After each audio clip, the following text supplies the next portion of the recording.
Subscribe कीजिए हमारे channel को, बेल आइकन को दबाइए हमारे लेटेस्ट अपडेट सबसे पहले पाने के लिए।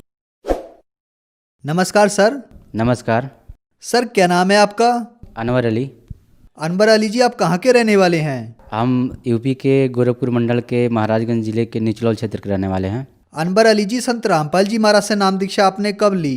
हमने संत रामपाल जी महाराज जी से नाम दीक्षा 11 सितंबर 2014 को ली। सर, संत रामपाल जी महाराज से नाम दीक्षा लेने से पहले क्या आप कोई भक्ति साधना भी करते थे? हम संत रामपाल जी महाराज से नाम दीक्षा लेने से पहले अपने समाज में जैसे रोज़े रखना, नमाज पढ़ना, ईद बकरीद मनाना, बाकी वगैरह किया करते थे। हाँ, जो मुस्लिम धर्म की जो सारी साधनाएं सब किया करते थे। सर, आपने बताया कि आप मुस्लिम धर्म से बिलोंग करते हैं और मुस्लिम धर्म में जो साधनाएं होती हैं वो सब करते थे, तो फिर संत रामपाल जी महाराज की शरण में आप कैसे आए? सर, हम संत रामपाल जी महाराज की शरण में ऐसे आए कि हमारे ऊपर एक केस हो गया था जिसकी वजह से हम जेल चले गए थे। और जेल में हम रोज़े भी रखते थे, नमाज भी करते थे, सारी साधनाएं करते थे और खुदा से बार बार यही प्रार्थना करते थे कि मालिक जो मेरे ऊपर केस लग गया है उसे हटवाओ और मुझे यहाँ से ज़मानत दिलवाओ, क्योंकि उस केस में मेरा ज़मानत नहीं हो रहा था। मैं बहुत ही परेशान था। तो मैंने सारी साधनाएं करके थक लिया, लेकिन मुझे कोई लाभ नहीं मिल रहा था। तो जेल में ही एक कैलाश नाम के आया करते थे ओम शांति के, जो ब्रह्मा कुमारी के, वो योग सिखाते थे और मुरली सुनाते थे। तो कुछ पंडित जी लोग थे, तो वो मुझे कहे कि ऐसा बात है, चलो ओम शांति में और वहाँ तुम्हें कुछ शांति मिलेगी, वहाँ ठीक से रहना। तो मैं ओम शांति में भी जाता था, वहाँ भी अर्जी लगाया, प्रार्थना लगाया कि अगर आप ही भगवान हैं, आप ही ब्रह्मा बाबा हैं, तो हमारी जमानत कराइए और हम यहाँ से बाहर निकलें ताकि आपके चरणों में सदैव लगे रहेंगे। लेकिन वहाँ भी हमें कोई लाभ नहीं मिला। तो मुझे जेल में ही ज्ञान गंगा पुस्तक मिली और ज्ञान गंगा पुस्तक को मैं लगा पढ़ने। जब पढ़ता था तो पहले मुझे नींद आती थी और बहुत ही आनंद आता था, तो मैं उसे नींद वाली पुस्तक मान लिया और लगा पुस्तक पढ़ने और आनंद लेने। 2 दिन 4 दिन 10 दिन पढ़ते पढ़ते मैं उस पुस्तक को पूरा डिटेल से पढ़ लिया और उसमें पाया कि सारा ही उसमें प्रमाणित ज्ञान है। उसमें कुरान से, बाइबल से, यजुर्वेद, अथर्ववेद, सामवेद, गीता, सारे शास्त्रों का प्रमाण ज्ञान था। उसमें कुरान की भी 2-4 आयतें पाई, जो कि सूरत फुरकानी 25 आयत नंबर 52 से 59 तक उसमें दिया था कि जिसने 6 दिन में सृष्टि रची और 7वें दिन तख्त पे जा विराजमान हुआ, वह अल्लाह कबीर है। उसके बारे में किसी बाखवर से पूछो जो तत्व से उसे जानता हो। तो मेरे मन में एक ऐसा आया कि सारे कुरान का जो मेन चीज़ है वो यहाँ पे इन्होंने बता दिया, और आज तक हमें किसी मुल्ला ने, किसी मौलाना ने ये नहीं बताया कि वह अल्लाह कौन है। किसी से पूछते थे तो वही बताता था कि अल्लाह निराकार है, बेजून है, उसे कोई देख नहीं सकता, वही सब कुछ करता है, वही सबको मारता है, जिलाता है। लेकिन मेन चीज़ नहीं बताते थे कि वो अल्लाह कौन है। अल्लाहु अकबर कहते थे, किसी से पूछते भी थे तो वही कहते थे कि अल्लाहु कबीर। अल्लाहु अकबर का मतलब अल्लाहु कबीर, यानी वो कबीर कौन है। वो जो कबीर का मतलब बड़ा बताते थे, लेकिन वो स्पष्ट ये नहीं कह पाते थे कि वो जो कबीर है वही पूर्ण परमात्मा है जो काशी में आए थे। वो ये नहीं बताते थे, वह कबीर का अर्थ बड़ा बताते थे। मैंने कई मुल्लाओं से, मौलानों से पूछा तो नहीं बताए, और हमारे जो नबी है उनको भी नहीं जानकारी हुआ। लेकिन संत रामपाल जी महाराज ने हमें सारे कोड वर्ड खोल के बताए। और जब मैंने जेल में ज्ञान गंगा पुस्तक पढ़ी तो मेरे मन में उम्मीद हुआ कि मैं भी परमात्मा से अर्जी लगा लेता हूँ ताकि मेरी जमानत हो जाए और मैं बाहर आऊँ और मालिक के शरण में लगूँ। तो मैं ज्ञान गंगा पुस्तक को रात के 12 बजे तक पढ़ा और पढ़ने के बाद भक्तों के इंटरव्यू भी पढ़े, जिससे मेरे मन में ऐसा उमंग, ऐसा वो जगा कि मैं बहुत ही रोया कि हे मालिक, हे परमात्मा, हे संत रामपाल जी महाराज, हे कबीर साहब, अगर आप ही वो परमात्मा हैं, वो अल्लाह हैं, तो आप मेरी भी जमानत कराइए, जिससे कि मेरे मन में भी वो उम्मीद जगे ताकि मैं भी आपके शरण में आऊं और पूरे जीवन आपके शरणों में लगा करके भक्ति करूं। तो संत रामपाल जी महाराज की ऐसी दया हुई कि मैंने पुस्तक पढ़ी और सुबह हुई तो मैं गया जेल। वहाँ कोर्ट में मेरी पेशी थी, मैं सारा दिन इंतज़ार करता रहा। मेरी पेशी हो गई और जब जेल आने का जब समय हुआ तो वकील साहब आए और कहे कि तुम्हारा ज़मानत आज हो गया है। तो मुझे मन में बहुत खुशी हुई। मैंने संत रामपाल जी महाराज को बहुत ही धन्यवाद दिया कि हे मालिक, आज आपने वो चमत्कार दिखा दिया कि जो मैं 10 महीने तक जेल में, मैं कई पंथों में जैसे ब्रह्म कुमारी में जा कर के भी साधना किया, अपने इस्लाम धर्म के सारे नमाज रोजे रख कर भी थक लिया था, कोई लाभ नहीं हुआ। लेकिन एक हृदय से अर्जी लगाने से आज कबीर परमात्मा ने और अल्लाह अकबर ने मेरी अर्जी को सुनी। तो मैं बहुत ही मालिक का धन्यवाद दिया। और जब मैं जेल से बाहर आया, फिर मैं संत रामपाल जी महाराज जी से नाम दीक्षा लिया। सर, आपने बताया कि आपको जेल में संत रामपाल जी महाराज की ज्ञानगंगा पुस्तक मिली। वहां आपने संत रामपाल जी महाराज के ज्ञान को समझा। आपने मुस्लिम धर्म की कुरान शरीफ से उसको मिलाया और सही पाया। फिर आपने संत रामपाल जी महाराज से नाम दीक्षा ली। तो क्या संत रामपाल जी महाराज से नाम दीक्षा लेने के बाद आपको कोई लाभ भी प्राप्त हुए? जी भगत जी, हमें तो लाभ बहुत हुए, जिनकी गिनती नहीं है। जब मैं संत रामपाल जी महाराज जी से नाम दीक्षा ले लिया तो मेरे चाचा जी की किडनी खराब थी। एक किडनी शो नहीं कर रही थी और एक जो किडनी थी वह काम नहीं कर रही थी। वह दवा करा के भी थक चुके थे। डॉक्टर ने कह दिया कि अब जाओ डायलिसिस कराओ, नहीं तो 1 महीने में मर जाओगे। तो हमारे चाचा बहुत हताश हो गए, बहुत रोने लगे। तो मैं चाचा जी के पास गया तो वो मुझे लगे रो रो के बताने। तो मैंने कहा कि आप रोइए मत, आप मेरे साथ चलिए। हरियाणा में एक संत है संत रामपाल जी महाराज, और संत रामपाल जी महाराज हैं, उनसे आपको दीक्षा दिलवाएंगे, दीक्षा आप ले लेंगे, आपकी बीमारी ठीक हो जाएगी। तो उन्होंने कहा कि क्या वो संत झाड़ फूँक भी करते हैं या फिर पैसा कितना लेते हैं?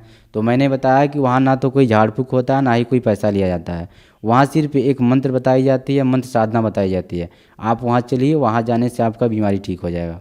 तो वो तैयार हो गए। मैं उनको लेकर के हरियाणा सतलोक आश्रम पहुँचा। जब वहाँ पहुँचा तो मालिक सत्संग कर रहे थे संत रामपाल जी महाराज। तो मैं वहाँ ले गया, ले जा कर के उनका फार्म भरवाया। तो उनके ऊपर 10-15 साल से प्रेत बाधा थी उनके ऊपर। तो वो जो प्रेत थी वह अंदर जाते ही वह रोने लगी, चिल्ला चिल्ला के रोने लगी। तो कुछ भगत थे आश्रम में, तो उन्होंने कहा कि क्या बात है भाई?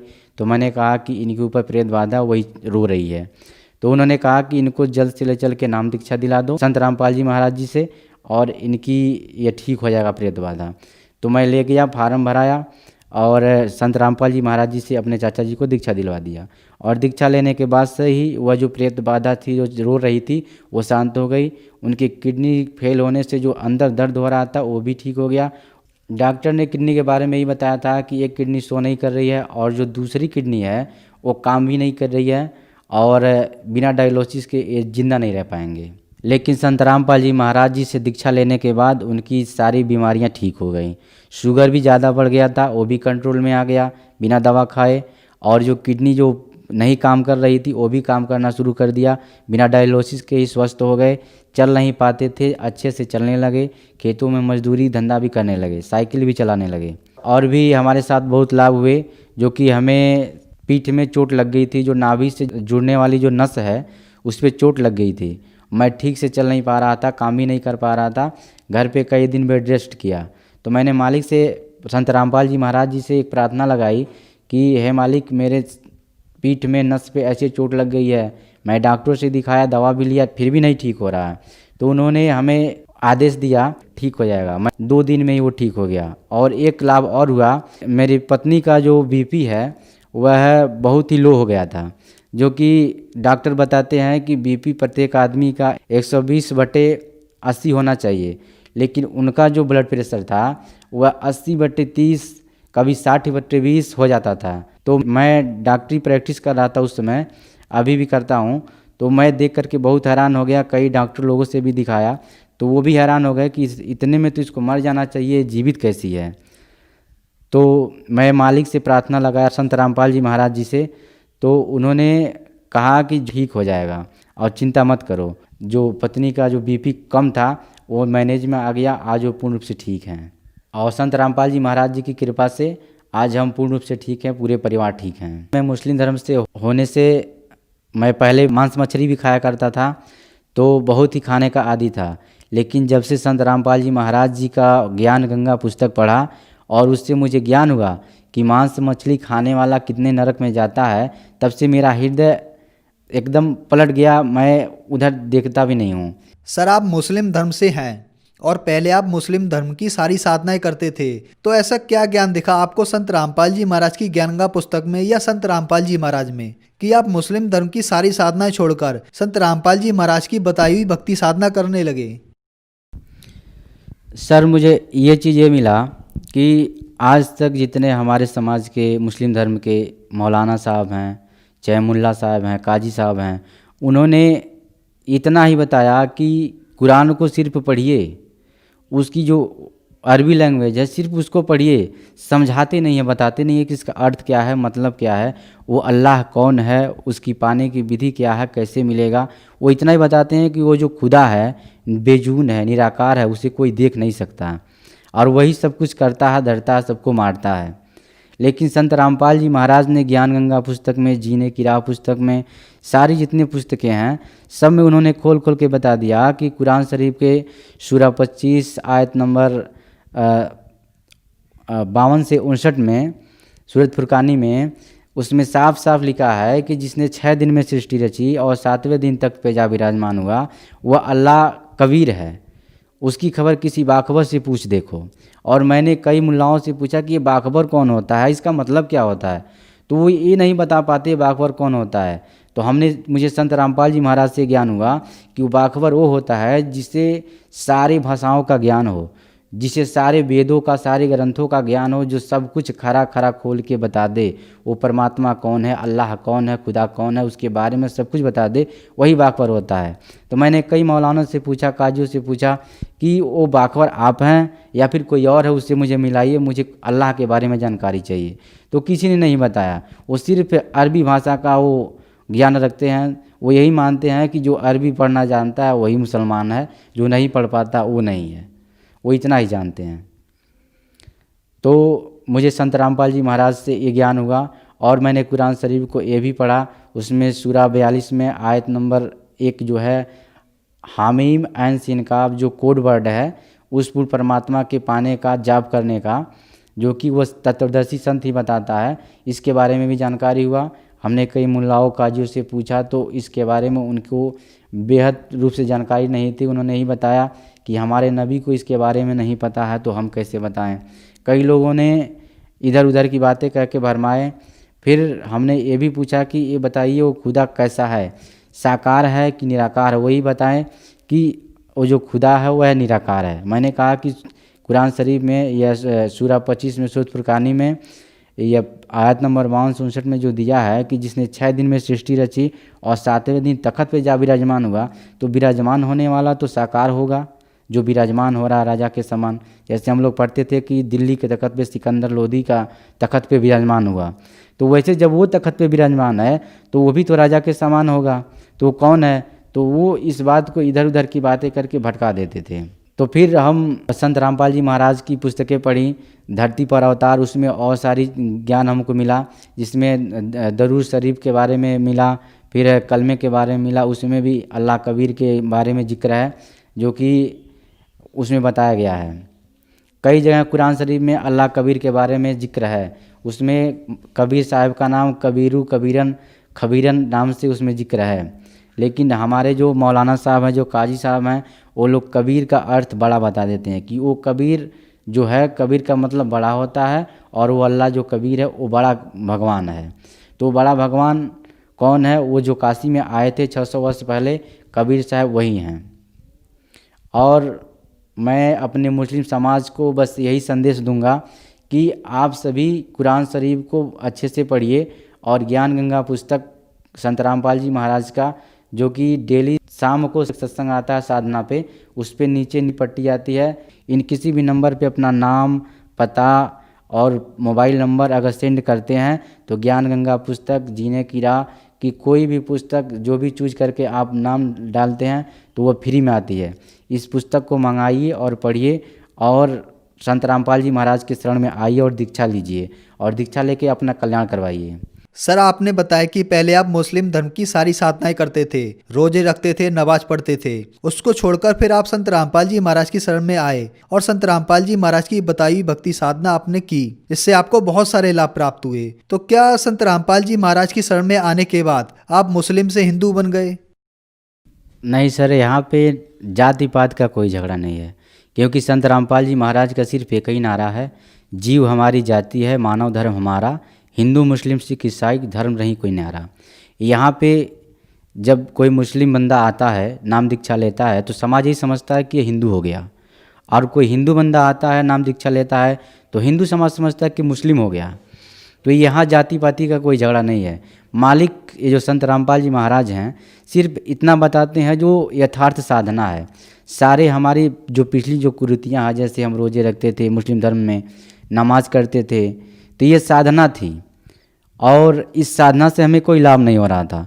और हमारे कुरान मजीद में स्पष्ट दिया है कि ऐ पैगंबर, मैं तुम्हें जो बताने जा रहा हूँ तो वो बात को तुम मानो, और मैं इस बात के लिए तुमसे कुछ उजरत नहीं मांगता। अगर हाँ चाहे तो उस खुदा के लिए अपनी राह इख्तियार कर ले, और वही है जिसने 6 दिन में सृष्टि रची और 7वें दिन तख्त पे जा विराजमान हुआ, वह अल्लाह कबीर है। और उसके बारे में किसी तत्वदर्शी संत से, किसी बाखबर से पूछ देखो, उसके बारे में मैं नहीं जानता। तो यहाँ तो कोड छोड़ दिया कि तत्वदर्शी संत की शरण में जाओ, बाखबर से पूछो, वही साधना बताएगा। तो यहाँ पे पूरे विश्व में आज संत रामपाल जी महाराज वो तत्वदर्शी संत हैं, जो कि वो सारी सत्य साधनाएँ बता रहे हैं। और जितनी जो पीछे की जो लेवल की जो साधनाएँ हैं, जैसे रोजे रखना, नमाज करना, हिंदू धर्म में आले जैसे माता मसानी पूजना, ये मंगलवार का व्रत रखना, इत्यादि इत्यादि, ये सारी हमारी जो साधनाएँ हैं मनमुखी हैं, ये शास्त्रों के विरुद्ध हैं, जिनसे हमें कोई लाभ न हुआ, पहले न हो रहा है। आज जो समाज कर रहा है उससे उनको 1% का लाभ नहीं हो रहा, अन्यथा हानि हो रही है। तो ये जो संत रामपाल जी महाराज हैं, ये सत्य साधना बताते हैं, और चाहे किसी भी धर्म का इंसान हो, चाहे मुस्लिम हो, हिंदू हो, सिख हो, ईसाई हो, उसे सिर्फ साधना बताते हैं। यहाँ पे जाति परिवर्तन नहीं होता है। और जो संत रामपाल जी बताते हैं कि हिंदू हो तो हिंदू बन के रहो, और मुस्लिम हो तो मुस्लिम रहो, और अपने शास्त्रों के अनुसार साधना करो। जैसे मुस्लिम है तो मुस्लिम कुरान शरीफ के अनुसार साधना करे, जो उसमें यथार्थ विधि बताई गई है। और हिंदू हैं तो अपने शास्त्रों के अनुसार, जैसे यजुर्वेद, सामवेद, ऋग्वेद, अथर्ववेद, 18 पुराण, इन सब में जो प्रमाणित जो ज्ञान है उस शास्त्र के अनुसार करे, शास्त्र के विरुद्ध ना करे। जैसे सिख हैं तो सिख अपने गुरु ग्रंथ साहिब से, ईसाई हैं तो बाइबल से जो प्रमाणित जो ज्ञान है उससे साधना करे। और संत रामपाल जी महाराज ने इन सभी ग्रंथों को टटोल करके जो मेन यथार्थ भक्ति है, इन सब को वही बताते हैं। जैसे मैं आज मुस्लिम धर्म से हूँ, आज मैं संत रामपाल जी महाराज से जुड़ा हूँ, तो मैं कुरान के हिसाब से ही साधना कर रहा हूँ, अन्यथा न कि मैं किसी और ग्रंथ से या फिर और किसी विधि से साधना करता हूँ। वो जो साधना है वो संत रामपाल जी महाराज ने बताया है, जो हमारे कुरान में है। और उस साधना से आज यथार्थ लाभ भी हो रहे हैं। कितने माताएं, बहनों का, भाइयों का अनेक प्रकार के असाध्य रोग ठीक हो रहे हैं। कैंसर जैसी बीमारियां जिसे डॉक्टर हाथ उठा देते हैं, विज्ञान हाथ उठा ले रहा है कि ये नहीं बचेगा, आज यहाँ पे संत रामपाल जी महाराज के शरण में आने के बाद वो बीमारियां भी छूमंतर हो जा रही हैं, ठीक हो जा रहा है। तो यहाँ पे बहुत सारे प्रमाण हैं। यहाँ पे संत रामपाल जी महाराज स्वयं कबीर साहिब के अवतार हैं, इनके आशीर्वाद से वो सारी बीमारियां ठीक हो जाती हैं। सर, जो समाज आज आपको देख रहा है, आप उनको क्या संदेश देना चाहेंगे? खास करके मुस्लिम धर्म के लोगों को आप क्या कहना चाहेंगे? मैं मुस्लिम धर्म के लोगों से मैं इतना ही प्रार्थना करूंगा कि आप अपने धर्म ग्रंथ के अनुसार साधना करिए, क्योंकि जितनी साधनाएं हमारे समाज में हैं, जैसे ईद, बकरीद मनाना, मुर्गे काटना वगैरह, फिर ये नमाज करना, रोज़ा करना, तो इन साधनाओं से कोई लाभ नहीं है। ये जो नमाज करते हैं तो ये सिर्फ एक आयत है, कलमा है, इससे कोई लाभ नहीं होने वाला है। जो मेन मंत्र है वह संत रामपाल जी महाराज बता रहे हैं, और कुरान शरीफ में भी लिखा हुआ है, और उस मंत्र का जाप करने से ही हमें लाभ होगा। और अन्यथा अदर कोई मंत्र का जाप करते हैं तो हमें लाभ नहीं होगा, हानि होगा। क्योंकि आज तक हमारे पूर्वजों ने बहुत कष्ट उठाए इन मंत्रों को ही पढ़ के, इस नमाज को पढ़ के, रोजे रख के, और आज भी अनेक प्रकार की बीमारियां लोगों के ऊपर आ रही है। अगर इन मंत्रों में शक्ति होती तो आज उनकी सारी बीमारियां ठीक होती, उनके ऊपर कोई कष्ट नहीं आता, कोई अकाल मृत्यु नहीं होती, किसी को कैंसर तक नहीं होता। लेकिन आज ऐसी हालत है कि हम सारी साधनाएं कर भी रहे हैं, फिर भी बीमारियां आ रही है, परेशान हो रहे हैं, अकाल मृत्यु भी हो रहा है। तो ऐसा इसलिए हो रहा है क्योंकि हम शास्त्र के अनुसार, अपने कुरान के अनुसार नहीं साधना कर रहे हैं। क्योंकि जो भी साधना हम कर रहे हैं हमारे शास्त्र के विरुद्ध है, जिससे हमें लाभ नहीं हो रहा है। और इसी कुरान शरीफ में लिखा जो रियल मंत्र है, जो रियल मार्ग है, वो संत रामपाल जी महाराज बताते हैं। उसी साधना से सारे कष्ट, सारे रोग, सारे दुख दूर होते हैं। सर, संत रामपाल जी महाराज से नाम दीक्षा कैसे ले सकते हैं? सर, संत रामपाल जी महाराज जी से दीक्षा लेने के लिए आप टीवी पर देखिए सत्संग, नीचे पीली पट्टी आती है, उसमें नंबर आते हैं जो आश्रम के फ़ोन नंबर्स होते हैं। इन नंबरों को आप नोट करके फ़ोन करके आप पता कर सकते हैं कि सर मैं यहाँ से बोल रहा हूँ और यहाँ मुझे नाम दीक्षा लेना है, कैसे लें। तो आपको भगत भाई बताएंगे कि आप जिस ज़िले से हैं, आपके ज़िले में भी नामदान सेंटर है, हर ज़िले में पूरे विश्व में है, जो कि आप वहाँ से नाम दीक्षा प्राप्त कर सकते हैं। और अगर आपको कोई पुस्तक अध्यात्म मार्ग की पढ़नी है, जैसे ज्ञान गंगा, गीता तेरा ज्ञान अमृत, छीने की राह, इन सभी पुस्तकों में से कोई एक पुस्तक अगर आपको चाहिए तो आप इन नंबरों पे अपना नाम, पता पूरा SMS कर सकते हैं, जो कि ये पुस्तक आपको कास्ट ऑफ फ्री मिलेगी, बिना पैसे का मिलेगा, आपके घर तक आ जाएगी। और इसका अध्ययन करिए और संत रामपाल जी महाराज जी से नाम दीक्षा लीजिए। और नाम दीक्षा लेने के बाद आपको खुदा भी मिलेगा। अगर आप किसी कष्ट से ग्रस्त हैं, डॉक्टर ने आपको जवाब दे दिया है, तो उस कष्ट से भी मुक्त होंगे, वो बीमारी भी ठीक होगी। आपको संत रामपाल जी महाराज से दीक्षा लेके पूर्ण रूप से मर्यादा में रह के भक्ति करनी होगी। तो आइए और संत रामपाल जी महाराज जी से जुड़िए। सत साहेब। धन्यवाद सर। सत साहेब।